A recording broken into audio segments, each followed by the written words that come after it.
Madhurag gold and diamonds, Madhurag building, Kannur road, Chakkarakal.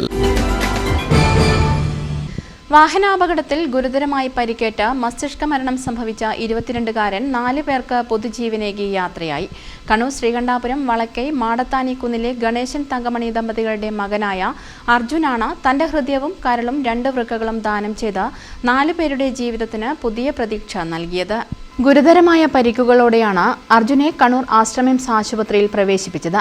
ജീവൻ രക്ഷിക്കുന്നതിനായി ഡോക്ടർമാർ പരമാവധി ശ്രമിച്ചെങ്കിലും മെയ് 31 വൈകുന്നേരത്തോടെ മസ്തിഷ്ക മരണം സ്ഥിരീകരിക്കുകയായിരുന്നു.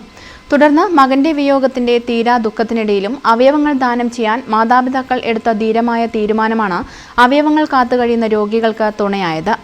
സംസ്ഥാന സർക്കാരിന്റെ അവയവദാന ഏജൻസിയായ Kerala state organ and tissue transplant organisation KSOTTO വഴിയാണ് അവയവ കൈമാറ്റ പ്രക്രിയകൾ ഏകോപിപ്പിച്ചത്. ആസ്റ്റർ സർജന്മാരുടെ നേതൃത്വത്തിൽ വിജയകരമായി അവയവങ്ങൾ മണിക്കൂറുകൾ നീണ്ടുനിന്ന സങ്കീർണമായ ശസ്ത്രക്രിയയിലൂടെ അവയവദാനത്തിനായി എടുത്തത്. ആസ്റ്റർ ഹോസ്പിറ്റലിൽ നിന്നും മറ്റ് ആശുപത്രിയിൽ നിന്നുമുള്ള വിദഗ്ധ ഡോക്ടർമാരുടെ നേതൃത്വത്തിലുള്ള മെഡിക്കൽ സംഘമാണ് ശസ്ത്രക്രിയയ്ക്ക് നേതൃത്വം നൽകിയത്. അർജുന്റെ ഹൃദയം എയർ ആംബുലൻസ് മുഖേന കൊച്ചി ആസ്റ്റർ മെഡിസിറ്റിയിൽ ചികിത്സയിലുള്ള 48-കാരനായ മലപ്പുറം സ്വദേശിക്കായി എത്തിക്കുകയായിരുന്നു. വൃക്കകളിൽ ഒന്ന് കണ്ണൂർ ആശ്രമിംസിലെ രോഗിക്കാണ് നൽകുക. രണ്ടാമത്തെ വൃക്ക കോഴിക്കോട് ഗവൺമെന്റ് മെഡിക്കൽ കോളേജിലേക്കും കരൾ കോഴിക്കോട് ബേബി മെമ്മോറിയൽ ആശുപത്രിയിലേക്കുമാണ് കൊണ്ടുപോയത്. ഈ അടിയന്തര സാഹചര്യത്തിൽ അവയവങ്ങൾ വേഗത്തിൽ ലക്ഷ്യസ്ഥാനത്ത് എത്തിക്കാൻ കഴിഞ്ഞത് കൂട്ടായ പ്രവർത്തനത്തിന്റെ വിജയമാണെന്ന് ആശുപത്രി മാനേജ്മെന്റ് വ്യക്തമാക്കി. ഒരു ജീവൻ നഷ്ടമാകുമ്പോൾ മറ്റ് നിരവധി പേർക്ക് അതൊരു പ്രത്യാശയായി മാറുന്ന മനുഷ്യത്വത്തിന്റെ ഏറ്റവും വലിയ ഉദാഹരണമാണിത്.